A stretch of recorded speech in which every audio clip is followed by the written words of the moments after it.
I look at that defense. The secondary's been consistent. They've been great all year. Fangio scheme. Zach Bond's been as consistent as anybody. That D-line, Jalen Carter, Sweat, Jordan Davis, Milton Williams, those guys are consistent. The running game's been there all year. That's consistent. A.J. Brown getting open man coverage and Devontae Smith. That's consistent.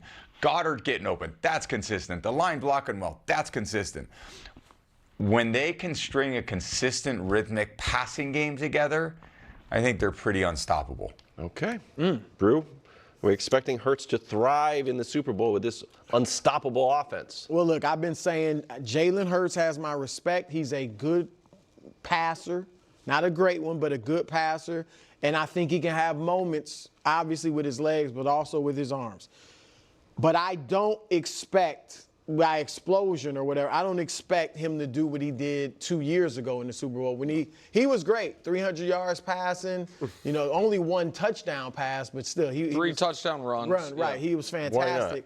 And the thing is, that was a different Chiefs defense. Yeah. That was when the Chiefs were still the best offense essentially in the league, and the defense was right in the middle, about 16th in the league, I think, in scoring defense. Now they flipped it, obviously, and they're the 4th scoring defense in the league, so I don't see him having that type of day against them. Now, I don't think he'll be bad.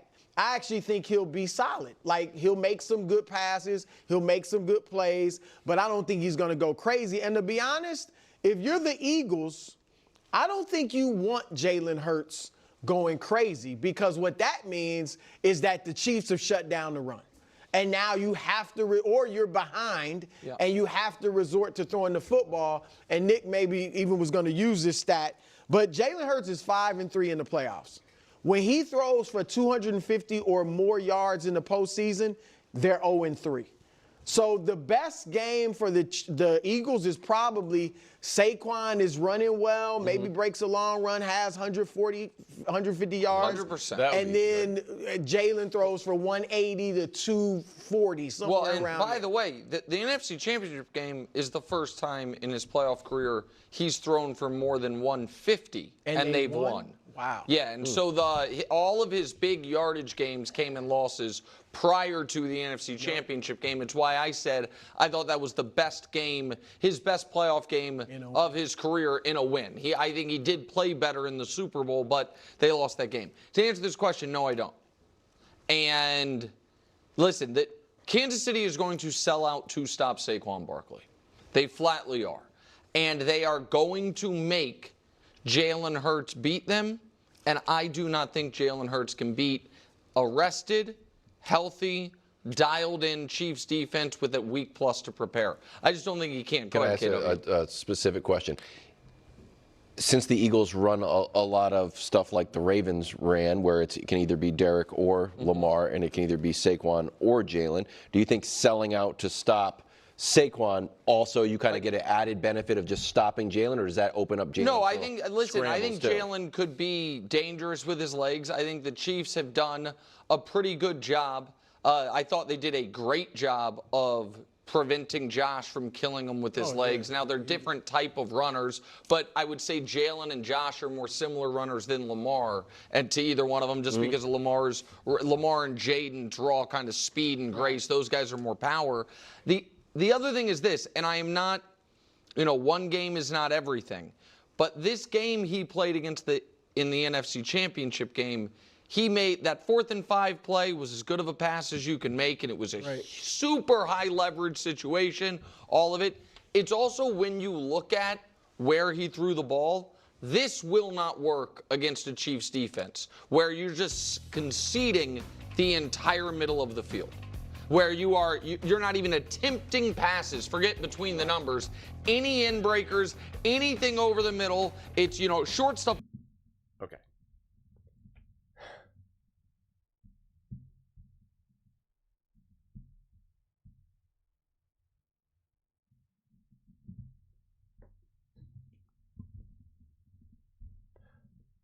We're getting lost in the weeds here. And not the good weeds. I love to get lost and drill down into stuff. You know it, but I just keep thinking of the serenity prayer. God, please grant me the serenity. to change the things I can, accept the things that I can, the wisdom to know the difference. Okay. Where do we want to begin with this? Where do we want to begin with this? Okay. Let's start from the beginning. By them even just downplaying what Jalen Hurts did in the Super Bowl. We'll do that very quickly because I've already unpacked that so many times. But when you say, yeah, I think he played great. I think he played really great, you know. I mean, he only had one passing touchdown. Guys, that was a literal all-time performance. I've said that so many times on this channel. It was an all-time performance. It was a special performance. Not even just statistically, but just watch the game. I keep telling you guys, I wish I could show you highlights of that game, but the NFL, doesn't necessarily allow it. So just go to their YouTube page. They have a highlight video of just Jalen Hurts. Jalen Hurts Super Bowl highlights. It's special. It's high level, elite play. I'm not saying that I'm guaranteeing that Jalen Hurts is going to be that quarterback this season, in the Super Bowl. I'm not saying that. But for gosh sakes, give the man his flowers. Give him the respect for even just that game. Say you can't play any better than what Jalen did. I mean, just you got to say it. Just stop. You can concede that point. That's number one. Number two, this whole idea of like, oh, well, the Eagles are 0 this when they throw for too many yards of this, that. It's like, again, just look at the Super Bowl. The problem wasn't that he was throwing too much or that they were behind or this, that. You can't just use these cutoff numbers of like, well, when he throws for more than 300, like, I think he'll be throwing for like 160 to like 240. Insert made up numbers here, man. Like, I love when people just make up stuff like that. That's why I always try to use more general things, because it's just like, I the only real concrete numbers that I ever really try to give is like pass attempts, where I'll be like, yeah, like 20 to 25 pass attempts or something like that. Because I do think that can be a little bit more formulaic. But this idea of that we can put a formula on passing yards and wins is kind of absurd. To me, that's why passing attempts makes more sense, because it's a little bit more of kind of like, well, are you actually having, like running attempts? Like, are you actually handing the ball off? Like, are you having a more a balanced offense? Are you able to establish the run game? Which, unfortunately, that also is pretty generic to be like, establish the run game. But like, football is generic. That's the dirty secret. Football is very, very generic. And fortunately, people don't really have it all figured out, because otherwise, I don't think anybody would really watch sports talk, quite frankly. But, a graph like this, implies that it's just trouble. No, dude, he was taking what was given to him, and he was able to complete all of these passes. Like, that's the reality. And he had a great pass in the middle of the field that was dropped by A.J. Brown, and he had one to Devontae Smith, who got his head knocked off. So, you gotta, you can't just always compare some of these things to a chart like this. You just can't, okay? Not to mention, you have to also look at like where the defense is in any of these given moments.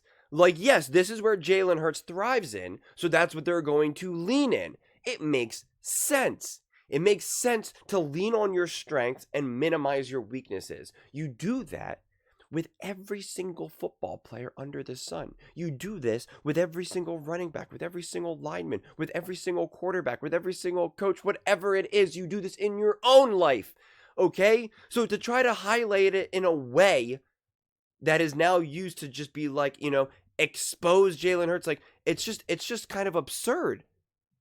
Jalen Hurts was wildly successful in his execution against the Commanders. So he took advantage of it and did it.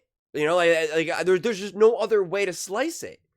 There's no other way to slice it. And so now what you're trying to tell me is that the Kansas City Chiefs are going to take away the run game. They're going to keep Jalen Hurts in the pocket, and they're going to take away anyone on the outside, and then that's it. The only people that are ever going to be like no one's ever going to be open. And if that's the case, then yeah, that is the coaching expertise of Spags and the inexperience of Kellen Moore. But it's like we're creating a situation where it's just like, well, the Eagles won't be able to run the ball, Jalen Hurts won't be able to throw the ball, and like that's it. So it's just like, I guess this offense just won't be able to do anything. And what's so frustrating is that I'm open to that being a truth. I actually am. I'm not saying that's my prediction, but I'm open to that being a truth. But the problem is that the arguments that are being constructed to me don't seem to actually make football sense. This is fake football sense right here. This is fake football sense because there's zero context in this graph. It's just like, oh yeah, look, he doesn't really work in the middle of the field. Okay, but why does he need to when he throws for, what the heck did he have?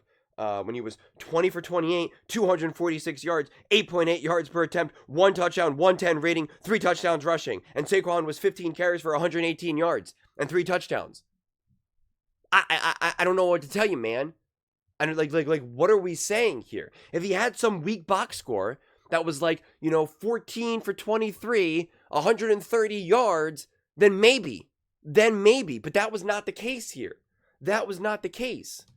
So it's just kind of absurd. It really is. It's just kind of absurd. If you want to talk about all the ways that Spags is gonna, back Jalen into a corner, I'd love it. Let's talk about it. Because again, I think Spags is an unbelievable defensive coordinator. And I do think that the Eagles have a legitimate uphill battle against that. Because I think Kellen Moore is a great OC, but I don't see him at this point in Kellen's career to be able to just completely outcoach, and out game plan Spags. This is just one of many games for Spags. Spags has been in a lot of big Super Bowls, right? Against literally the undefeated New England Patriots. And he shut them down. Okay? This is Kellen Moore's biggest game of his career. This is just one of many for Andy Reid and Spags. That is the difference. That is the benefit of experience. It just is. Kellen Moore, what is it, dude, 35 or something? Spags and Andy Reid have been at this for, practically twice his age. So that is a real advantage, undeniably. And that's why I said it's going to be up to the players themselves to really overcome whatever the defense in Spags has in store. Because I think the roster, the defensive players themselves are what make that Eagles team special. Kellen Moore adds his own brand of special. So I'm not trying to downplay Kellen Moore because I ripped the last OC for the Philadelphia Eagles. So again, I'm not trying to downplay Kellen Moore, but I think what really is the special is are the players for the Eagles. Whereas for the Kansas City Chiefs defense, they obviously have some of their special players, but what really makes them special is Spags, right? Spags is what really makes them get to that next level. That's just kind of my viewpoint with all of this. So, when you do have one-on-ones and when you do have, specific routes where they're really predicated on just getting by that guy, or finding the soft spot, finding the space in zone and whatnot, within the coverage, that it's going to be it's going to be the Jims and Joes or whatever. I think that'll really fall. And I don't think the Eagles necessarily did a good enough job of that in, say, the Green Bay Packers game.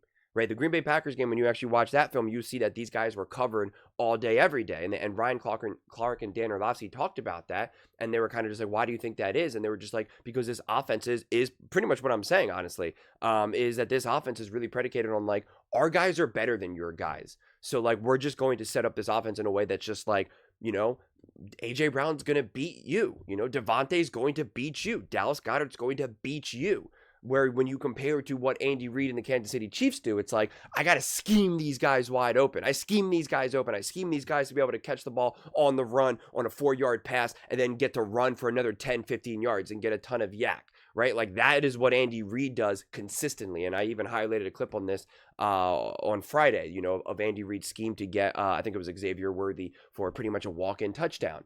And it's just beautiful play calling. That's not necessarily what Kellen Moore brings to the table. And when you watch a lot of Eagles games, you're not seeing a lot of moments. We all hear Joe Buck go, and so-and-so's wide open. You don't hear that happen very often when you're watching an Eagles game. You're not whoa, Dallas Goedert's wide open and look at him go. That's not the way how their offense is run. It's really predicated on I got to get the ball to the guys who I know are special, and I let them be special. And, that's why I think this game is going to be so interesting, because it's what is Spags exactly going to do? And then this is where now Kellen Moore steps in, because it's what is Kellen Moore's game plan? Nick is saying that they're going to do everything they can to stop Saquon Barkley. And this is where Kellen Moore has a decision of do I let them do that? And now I use that against them? Or do I say, no, I'm still going to find a way? Again, in the beginning of the game, the first quarter, maybe they really can't get Saquon going. Do they pivot? Do they make adjustments, or do they say, nope, we're sticking with it, this is still what we're going to do? Like, I don't know. Do they find different ways to get the run game? Again, where they get the ball to Dallas Goedert, where they get the ball to Devontae, which is what they did against the Commanders. There's all these other interesting ways to kind of get this stuff going. Do they have other more interesting plays that we've never really seen them run with Saquon, right? More as a receiver, whatever it may be. I'm not going to try to act like I can predict what the game plan is going to be, because if I could predict the game plan, then Spags can predict the game plan, okay? So anyone that thinks that they're confident what this team is going to do going into this game, it's, again, well, then you should probably be getting paid $500,000 from the Kansas City Chiefs or the Philadelphia Eagles. So I'm not going to go as far just to be, so confident, which again, that's why it's just, I don't know. It's just funny how Tom Brady, like this whole thing kind of goes off. Tom Brady says, hey, this offense is great. It can be really unstoppable. Everyone's great. And when this run game or when this passing game is consistent and rhythmic, like they really are unstoppable. And that you take that little soundbite and it just turns into kind of like, yeah, I don't think Jalen Hurts can do it. And it's like, okay, like, I don't know, man. I don't know. It just is what it is. And again, using a graph like this is just, it's like showing Steph Curry.